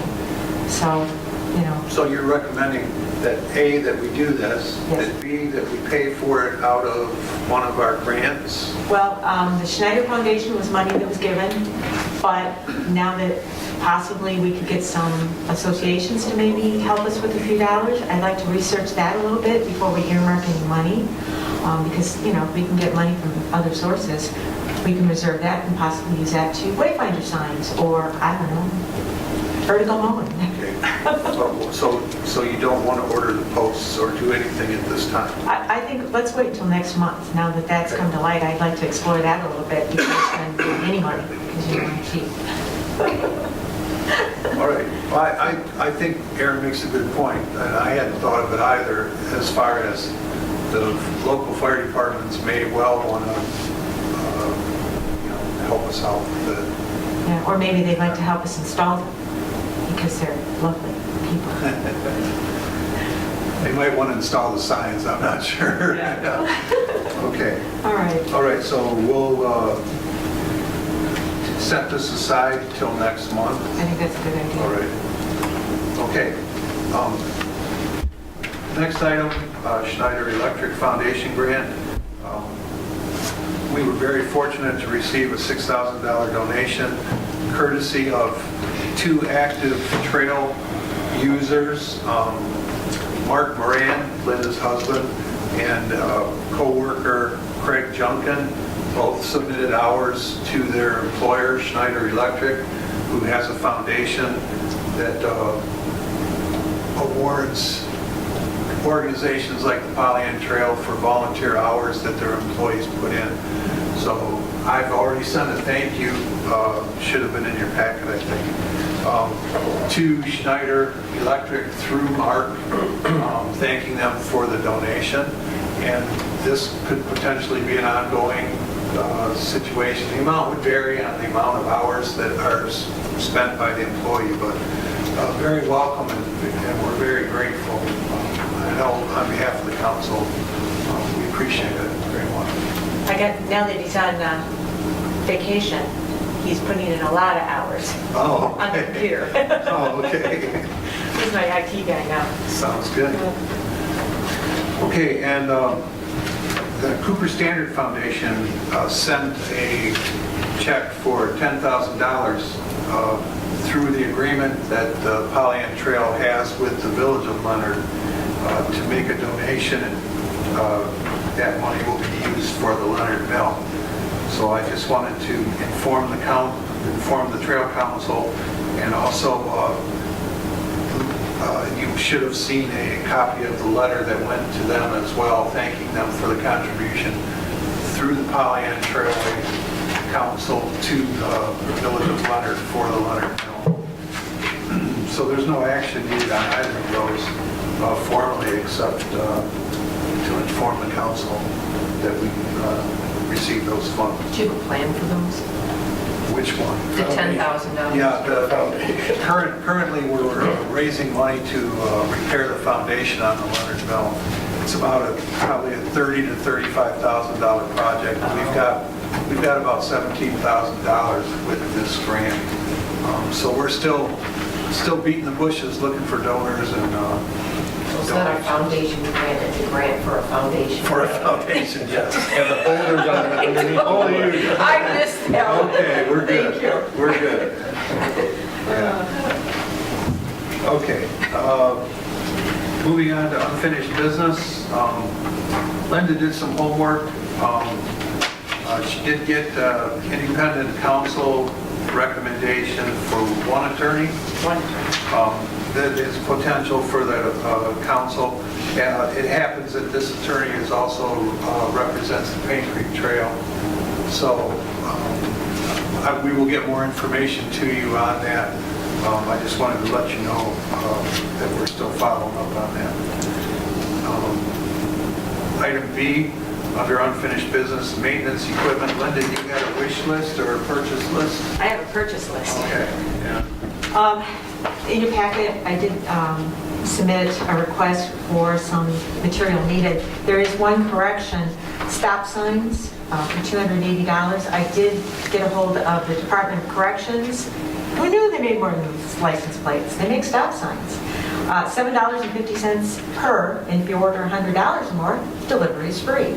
So I'd like to change that to $80 to $100, or as close as I can get, $7.50 times whatever, and order some stop signs. They're a lot cheaper than the $28 or $30 I've been paying, and they've been walking off the trail. So Are these aluminum or plastic? these are .80 gauge aluminum reflective. They're the ones I've been buying for $28. So they're great, and it helps our Department of Corrections generate an income. How many are you getting? The what? How many do you want? Well, I wanted 10, but at $7.50 per, if you order $100, they're free delivery. So whatever, $7.50 divided You by... gonna let them out, bring it, or? Only if they bring clippers and they work on the trail for a couple of days. But yeah, no, they deliver them. It's free delivery, and you know. What? Okay. Yeah, they actually... Good source. They do all kinds of different signs, and who knew? The stuff I find on this job is amazing. The gloves and the safety glasses, I did get a rockin' sale on those, and I did purchase those at $75 per. I got enough for probably 2 years, so I probably won't be needing that. I'm reviewing some products for the Leonard well fountain. I was quoted $200 for a filter and the purification system for up there. The water's safe to drink. The health department tests it 3 times a year. It's just really rusty. It's not very palatable. So I'm trying to find a filtration system that works, and I'm researching. Bruce suggested swimming pools, and in the middle of winter in Michigan, it's real hard to find pool guys that know anything. So I'm working on that. So I've kind of put a pin in that one. I'm working on it. I'll bring it back at April's meeting. So basically what I'm looking at, I'd like to request approximately $3,000 to buy equipment. I need some trimmers, gas-powered postal digger. I would like to buy 5 cameras. We do have 2 right now. They do work really well with cages and the 32s meg SIM card. They seem to work well. They hold up. The backpack leaf blower, the one we had is done. It's not able to be repaired. Stop signs. The posts, the MDOT posts, I found a source. We can get those for free. I just need somebody that can haul 14-foot posts to have them taken in to be cut to 8.5-foot posts. But I'm working on that. So those are free. I just have to go get them. Where are they? They are actually at Oakland County on Clarkson Road, right across from Kmart in Orion. 14 foot? 14 foot. Is it the road commission? It's the road commission. They're actually damaged signs that are scrapped, and they basically said I could have them. But I have to take them away and have them cut myself. I can't. They're not going to do it for me. So I have a hay wagon that's that long and it's roadworthy. They do that at midnight. Well, you don't even have to do it at midnight. Well, I guess with the name. Officer Churchill in Oxford Village has offered to assist me. He does have a rack that goes on his truck, so I'm kind of trying to coordinate that. But you know, I'm looking for some place to store them. So that you don't incorporate a price, the 3,000? No, that does not include those are used and free. So those Store them outside? We can store them outside, I just need a place to store them outside. Because my HOA people are starting to look at my house like I got a problem. Yeah, I'm welcome to store them on my farm, you know, I mean, Yeah. they can work on them there and cut them there too. Yeah, that'd be perfect. So, you know, we can work out something that way. But they're free. Okay, And so it's $75. so we're gonna, not to cut you short. No, but- I'm trying to be quick, I really am. Okay. Yeah, I'm glad you told us. I'm teasing, Linda. I got stuff. That said, do you have a specific number? And I assume we're talking about out of our new equipment? Yes, Budget. $3,000. Okay, so 3,000 for the equipment and material that Linda has indicated. Council, is there any questions or a motion to authorize? Yes. At our previous meeting, we're supposed to get some quotes back on some of the stuff. I do have those, if you would like to see those. I did get 2 quotes for each item, the cameras and the backpack blower, everything. I did get 2 quotes for each of those. Okay, so you took the lower? I took the lower, oh yes, always. In each instance? Yes. And that price is reflected on the sheet? Yes. Okay. Is that satisfactory, Curtis, or do you think we should? Yes, I'm sure Linda will do her diligence too. And I'll get 10% off, I promise. Okay. Okay, are there any other questions? If not, a motion to authorize the purchase of the items that's listed at the total cost not to exceed $3,000. I'll make that motion. Do you want 3,000 or 3,125, Linda? No, I'll make 3,000 work. Don't worry. I will. Okay, so the motion is 3,000. Right. Yeah. Is there a second? I'll support. Yeah. This discussion on that, that will come out of maintenance of grounds or equipment and hardware. Equipment and hardware. So we include that account number in the motion.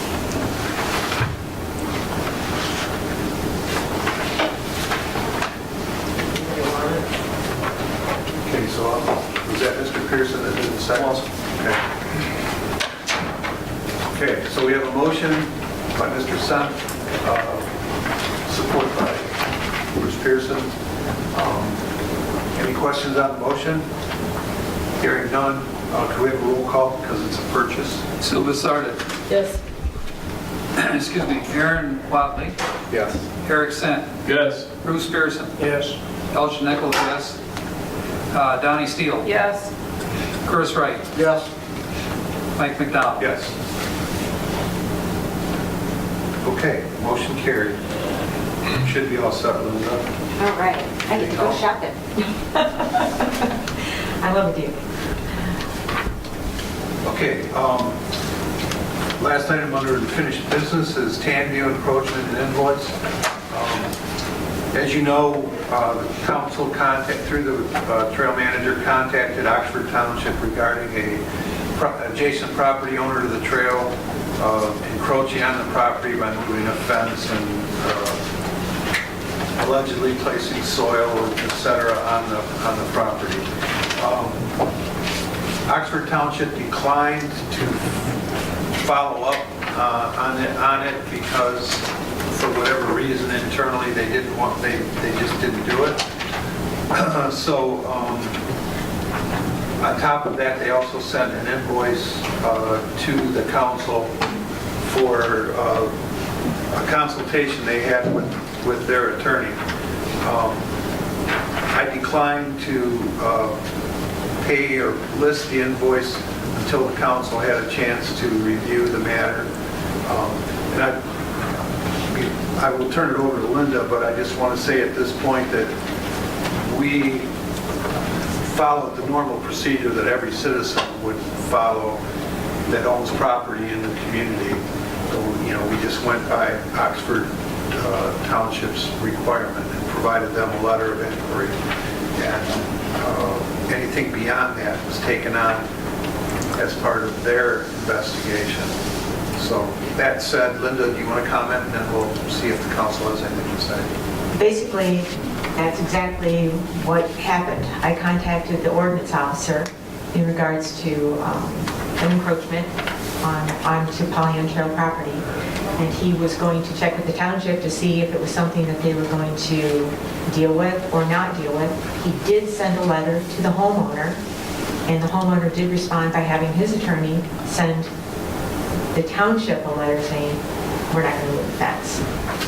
And that was it. That's all that I heard. And then we received the bill, and it's like Well, we did get an email from the ordinance officer. Basically saying that the township would not pursue enforcement of any ordinance or any trespassing issue On this case? on this case. Right, okay.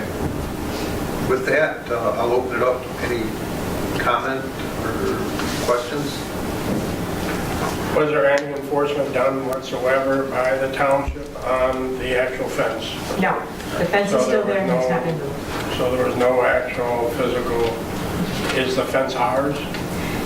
The fence We believe so. possibly at one time was on Pollyanna Trail in a certain fashion.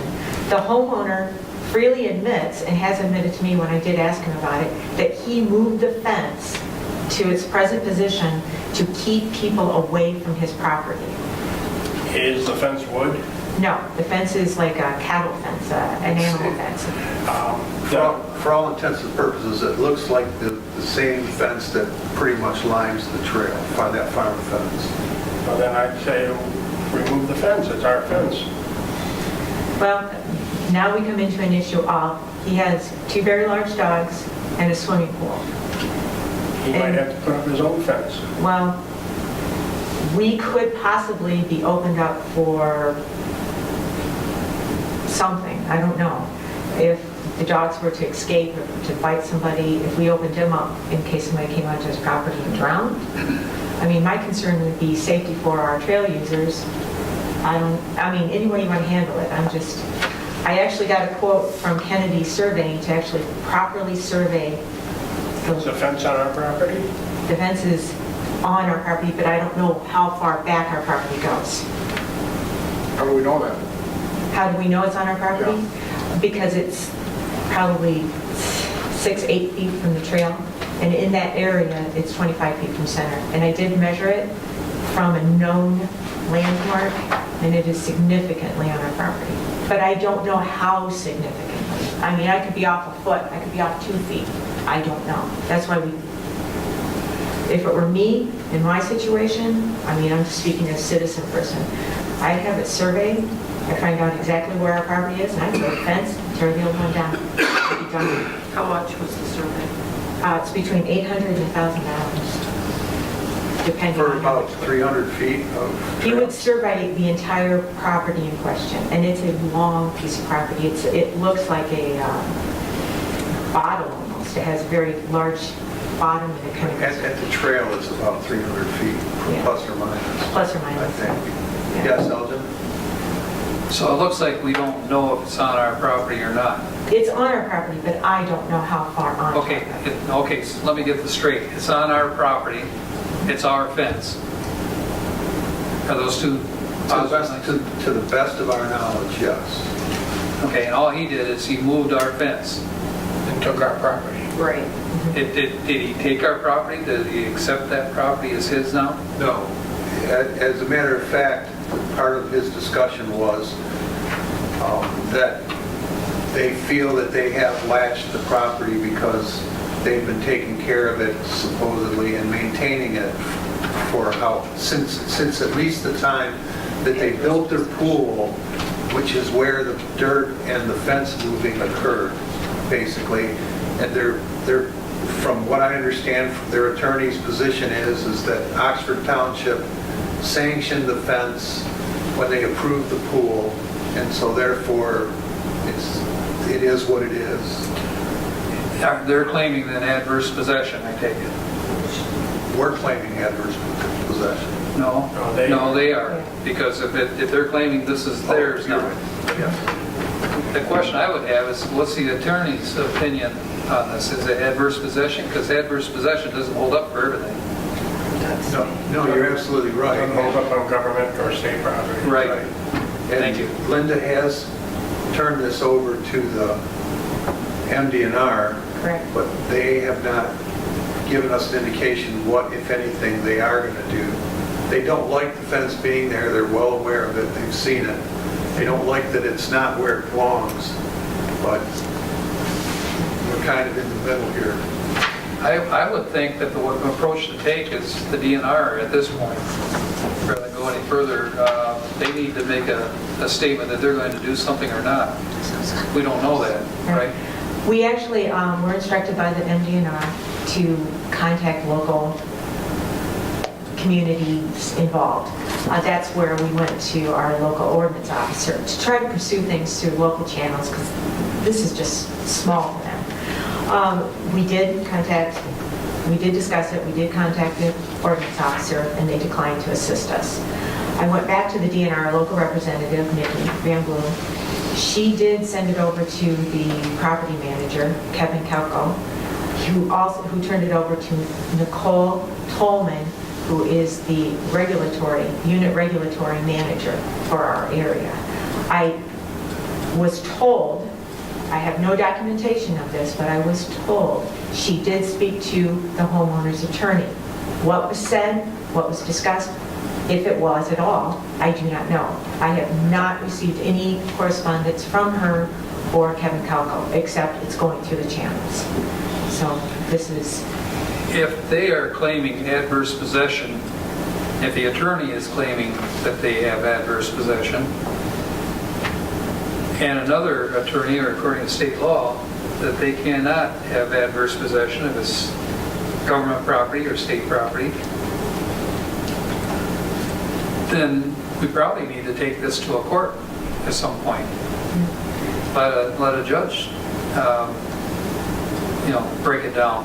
Well, I agree. At this point, though, I would rather spend the money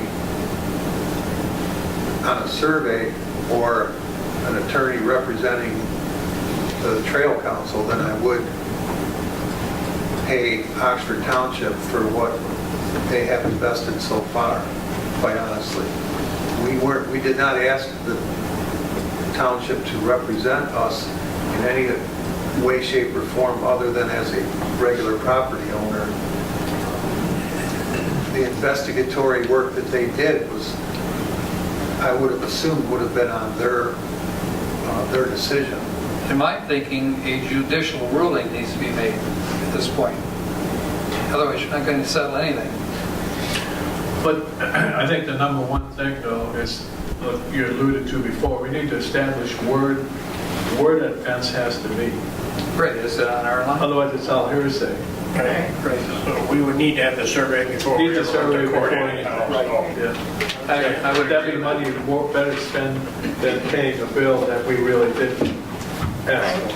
That's why I want to determine if it was on our line or on Could we theirs. ask a representative from Oxford Township? Yeah, what What did the happened here- attorney do? Well, here's the breakdown of the bill, but, I wasn't involved with this, and I know Linda, I was there, and she filled out the complaint, but I guess it's a question, are you filling it out on behalf of the resident or on behalf of the Pellingham Trail?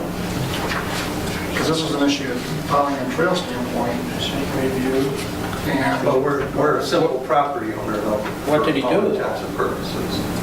I haven't received any correspondence from the attorneys directly at all. I've only received a forwarded email from Jim Latola that the attorney sent to him, the homeowner's attorney sent to him. I've not received anything directly from any attorney, be it Oxford Township or the homeowner's attorney. I can't speak for us on my board, but I'm thinking you're going to have to stand off to pay this bill here.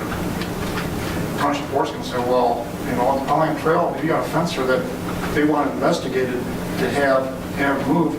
So therefore, our ordinance enforcement officer took the rules and regulations of Oxford Township and followed through on what they felt they needed to do to help the Pollyant Trail to the fence. Pollyant Trail saying, no, it was a resident request, not Pollyant Trail request. Therefore, this isn't our responsibility. So I think we're, for me, basically in the middle on a council and a township board, say what decision do I make to make so it works for everybody. I don't know for this one here. Donnie? Well, I have, just to follow up, I have the motion that all we did, Donnie Steele made the motion and Eric sent second to direct the trail manager, Moran, to send a letter to Oxford Township requesting enforcement. It's all the business that we did on the Pollyant Trail level. And then if you look at your bylaws, it's very clear that any member unit in any way except as provided in this agreement, and that any indebtedness has to be a budgeted item and approved by a quorum, which is everybody from each unit. So we don't have a motion that allowed this expense for the attorney. We didn't authorize it. It's not in the budget, and each member unit doesn't have the ability to indebt the trail in any way. So in my opinion, I still believe it's Oxford's bill, and the bill is addressed to Oxford. So, and our bylaws are quite clear on indebting other townships or other member units. So I don't think that we should pay that bill. Okay, and that's why it's on That's the... my motion, actually. Sure. Okay. Well, and that is exactly the reason that I had to bring it to the council. It wasn't an invoice that I felt I had the authority to authorize payment on. So, okay, so you say that's a motion then? I second that motion. Okay. I'm looking at the bill. Most of this is telephone calls between the township and the attorney about a complaint that we made, that maybe there was something wrong, and now we get billed for the ordinance officer in Oxford talking to his attorney at the township level. And all I see on all the bills here is everybody talking to each other.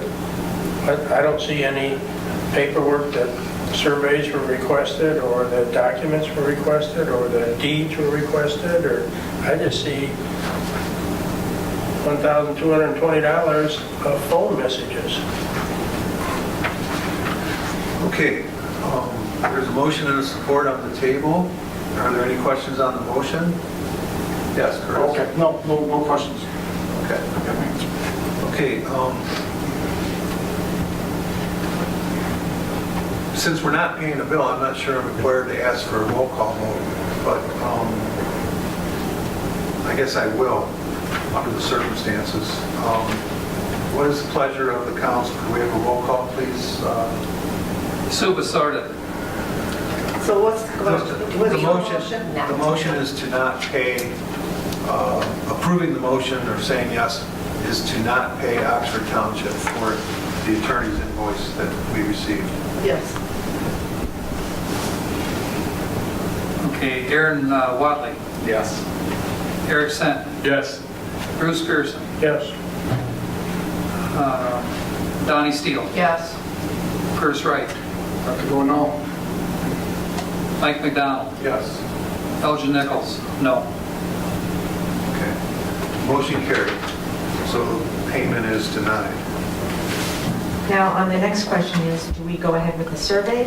What is your recommendation to me on this matter? I would make a motion that we contact and get a survey this is going to be probably more of an issue down the road. Every time somebody wants to encroach, I think we have to establish some kind of policy that we're not going to lose ground or property because people want to expand their private property. I think that we need to establish some kind of policy that we do get the surveys and that we do, but we may ask for restitution in the courts when we do this. I'll second that. Okay, there's been a motion and a support. I'd like to ask the indulgence of the motion maker that we have Linda get a couple of prices from surveyors, that it includes staking, not just corners, but maybe 3. It's a radius parcel, so we might need several stakes in order to adequately delineate where the curvature is. This particular one did say staking westerly at 100-foot intervals. Okay, so if you get quotes, make sure the surveyors quote at that standard, then Linda. I would add that to my motion. Thank you. Would you I still support that. support it? Okay. Any other questions on the motion? Well, don't we have a policy? We just approved one, right? So- Yes, we do. So you're just going up for quotes right now? Linda has spoken to the property owner. We've exchanged communications through his attorney, through the property owner's attorney, through Oxford Township, and we've pretty much exhausted administrative relief. So as motion maker indicated, a survey of that area would be definitive, at least insofar as identifying that there is an encroachment and what the difference in property lines would be. And I think I would just state that in the past, in Addison Township, we've had this problem over and over again. Everybody wants to believe that they own more property than what they actually own. And so we've pretty much set the record straight up there. We don't allow anybody to encroach on the trail because all the farmers up there believe they own the trail, even to this day, because they've taken this to court action.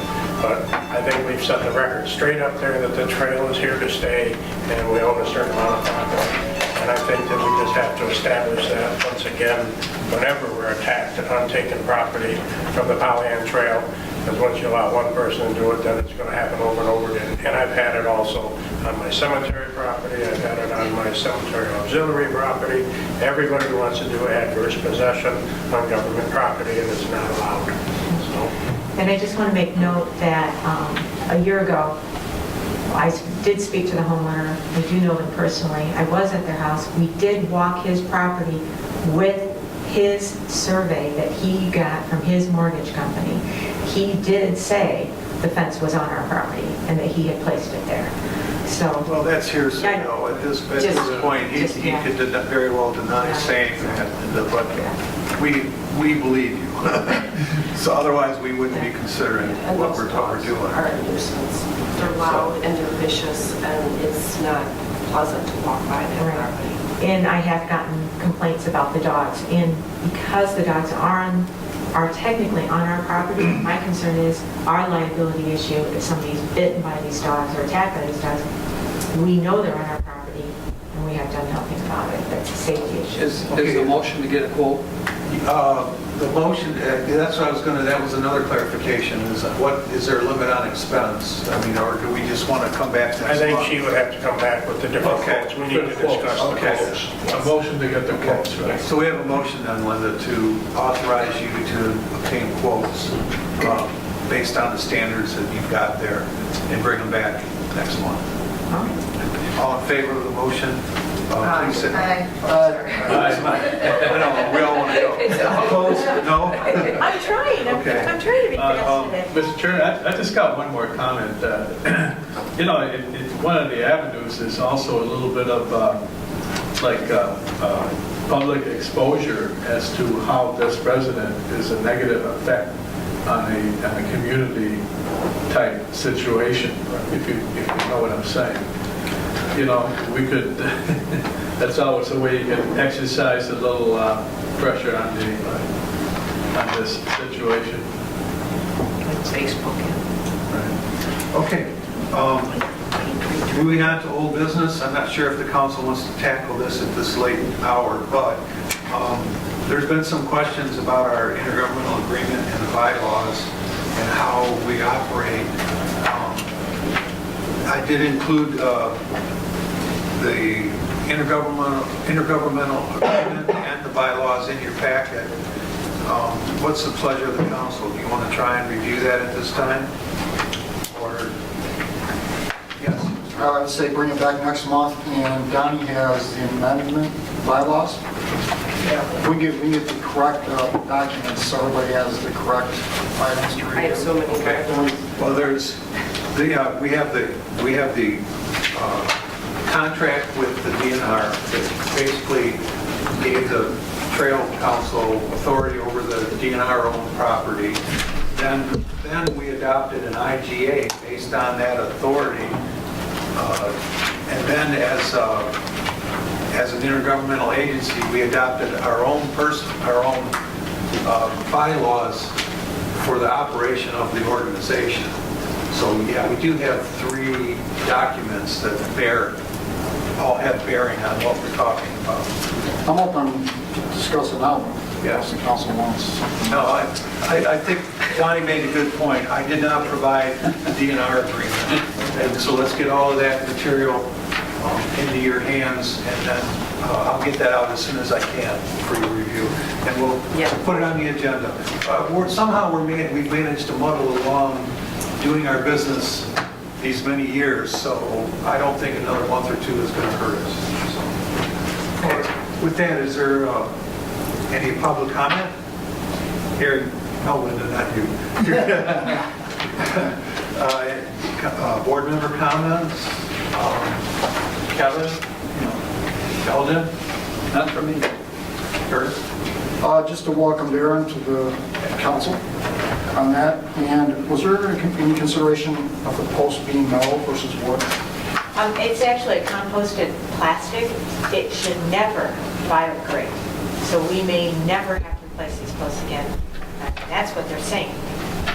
Metal will rust, metal will decay, wood will decay, but these poly posts, they're made out of recycled milk jugs, and they should never decompose. So that's what they say. And then in the report you had that the Oxford Parks and Rec is plowing from Brainerd to Birdie. Yes. Is that something the council needs to approve, or is that okay to move forward with that? They called and asked. Dick Stone was a volunteer in our community for many years who plowed the paved portion so older folks could walk during the winter. He's not well, and he's getting up in age. And Ron Davis from Parks and Rec said, hey, you guys are so nice, you're letting us put this observation back in, and we know Dick's getting older. Do you care if we plow it for you? And I said, how much are you going to charge me? He says, oh, no, nothing. I said, tell him, do it. So they said that they would do the plowed section between Burdick and Drainer at no cost. And they also are picking up the trash as they come through, because they are obligated to pick up the trash at the observation deck. So they'll plow and pick up the trash for us there. So they're just stand-up guys. They help me on a lot. So Well, it's up to you guys if you want them to give them an okay. I basically said, yeah, sure, but we can always change that if you disagree. Well, we're basically authorizing a motorized vehicle on owned by a public entity. So I don't know if our insurance or anybody else would have a problem with that. As long as we authorize, I think For Curtis makes a good maintenance point. purposes, that's pleasure. Curtis makes a good point that if we're authorizing a vehicle, them to do it, we should probably do it formally. Whether we do it tonight or next meeting, what's the pleasure of the council? Yes. I would say we do it next meeting, because we also drive vehicles on the trail, and we would like to formally give a proposal as well. I'd just bring this up in the past. A long time ago, we brought this up, something about, but do we have to maintain it? Everybody says if you plow the sidewalk, is it salted? Is it this or that? And I are we going to be liable for anybody if we only just take the snow off? And Linda will find that out from our insurance carrier. because sidewalks, you know, you're liable to make sure that they're, Well, their governmental immunity does exist, and I think we're quasi-governmental, but insofar, it's more, most insurance firms have standards for sidewalks that don't exist for a trail, a natural trail, so, but Linda, you will cover that, right? I will call Keith, he loves me. Hopefully there won't be snow to worry. Any other comments? no, nothing for me. Nothing for me, except welcome, Aaron. Mr. McDonald, I do have one question about the computer. I didn't put it on the agenda, it was a late item. Do we need to address it tonight about the new computer? What about it? I had to get it fixed. Right. Okay, and it did cost. That's administrative. Okay, I just wanted to make sure. Yeah, I think you're fine. Donnie? Dave, the township address on the 28th at Woodside at 8:30 in the morning, if anybody would like to see Chris Barnett's show. Is it going to be breakfast? Breakfast, yes. Okay. Would you please just pass on my respects? I would be there, but I'll be on the beach in Florida. So, I'll take your spot. You can come, you can come. We need bodies, warm bodies. 28. Nothing, just other welcome. Aaron? I look forward to serving on this council, so I appreciate the welcome. So, thank you. And Aaron's really smart, he's fabulous. Consider the source of your money. Who's the Eric? favorite person there? Yeah, I'm good. Okay. If there's no other further business to come before the council, motion to adjourn? Make a motion that we adjourn 5 minutes after 5. I second that one. I thought you'd be a blur as soon as you Well, make I a was just motion. going to get pizza. All in for favor? everybody. All in favor? Aye. Opposed? Thank you, everybody. What's the next meeting? Next meeting is April 18th at the Oxford Village offices.